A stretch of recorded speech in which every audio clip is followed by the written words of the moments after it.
Sebetulnya besar banget ya kalau kita lihat dari apa yang disampaikan oleh Pak Menteri kemarin. Sebetulnya beliau bukan cuma mau membesarkan Bank Syariah Indonesia doang loh.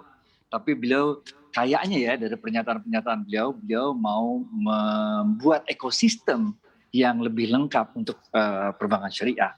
Contohnya adalah kalau BSI mah udah selesai lah, itu udah selesai mergernya kemarin, sekarang lagi proses integrasi, insya Allah 1 November integrasinya selesai dengan berbagai rencana bisnis mereka. Tapi yang menarik adalah kemarin Pak Erick Thohir juga menyampaikan adanya holding company untuk mikro yang terdiri dari PNM untuk pemberdayaan mikro, ada Pegadaian untuk pengembangan usaha kecil dan nantinya naik kelas ke BRI. PNM itu punya unit usaha syariah, oke. Pegadaian juga punya unit usaha syariah. BRI punya 25% saham di Bank Syariah Indonesia.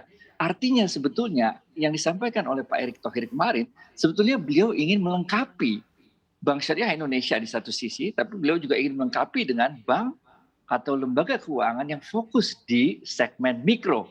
Dan ini holding company yang terdiri dari tiga lembaga itu, yaitu PNM, Pegadaian, dan BRI, ini bisa jadi lembaga keuangan mikro syariah terbesar di dunia loh. Keren.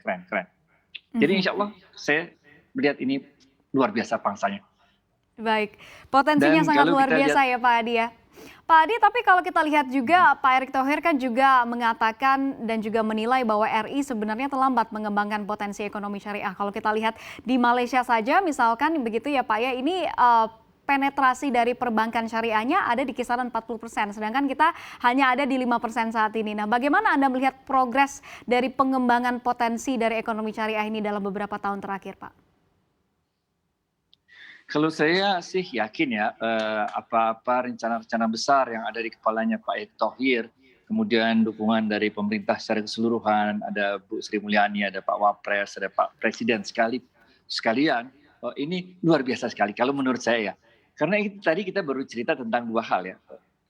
Di Malaysia itu sejak awal keuangan syariahnya itu emang udah metodenya top down. Jadi inisiatif diambil oleh pemerintah.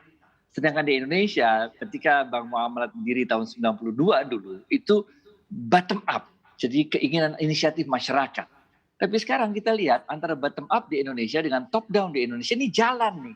Nah inilah yang sama-sama kita harapkan sebetulnya. Tadi kita baru bicara tentang dua dari ekosistem yang ada, yaitu Bank Syariah Indonesia sebagai bank kita sebut universal banking atau supermarket banking yang ngelayanin semua segmen. Kemudian kita lihat tadi ada holding company untuk yang mikro, yang di dalamnya juga ada syariah.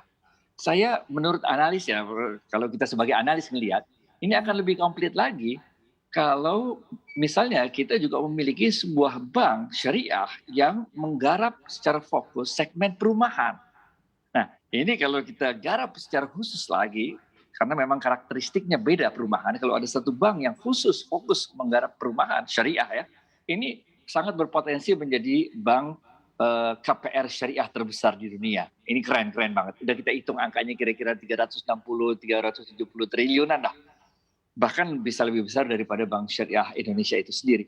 Jadi kita lihat yang saya baca sebagai analis, ini Pak Erick Thohir ingin melengkapi ekosistem yang ada, bukan sekedar satu bank digedein, tapi melengkapi dengan beberapa bank yang lainnya. Kita lihat juga Mbak, sebetulnya kalau kita lihat perkembangan terakhir ya, di mana beberapa BPD ini sedang mempersiapkan diri untuk melakukan konversi, ini juga menarik sekali. Karena kalau sebuah BPD dengan aset saat ini 170 triliun, ini dikonversi menjadi syariah, kemudian dilakukan vertical merger, kemudian dilakukan akuisisi portfolio dari UUS BPD yang asetnya terlalu kecil untuk bisa spin off ataupun konversi, ini akan juga menjadi bank BPD syariah terbesar di dunia. Sehingga Indonesia akan memiliki beberapa bank syariah terbesar di dunia nih. Keren banget. Saya yakin sekali di bawah kepemimpinan Pak Erick Thohir ini insya Allah. Karena saya melihat cara mikirnya beliau ini bukan cara mikir satu bank digedein, tapi cara mikirnya bagaimana ekosistemnya dilengkapin gitu loh. Keren. Nah, bagi Anda yang ingin mengikuti berita ekonomi dan juga bisnis, jangan lupa untuk install CNBC Indonesia di App Store dan juga di Play Store.